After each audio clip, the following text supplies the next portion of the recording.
Foodpanda ni asal usulnya kita tak buat pasal mahal. Kita tak naklah membebankan customer kan. Lepas tu kita sebelum ni cari. Option dah lama.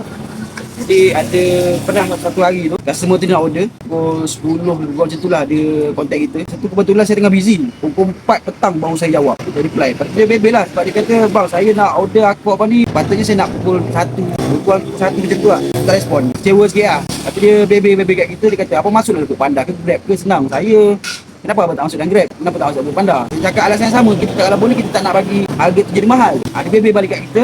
Abang tak perlu fikir semua orang tak kena kod nak spend duit untuk makanan. Macam orang macam saya, kita orang tak kisah. Orang macam saya ni just nak tekan terus dapat. Kalau nak tunggu abang respon memanglah abang punya niat tu baik nak bagi jual murah kan. Cuma ada orang ni dia nak cepat.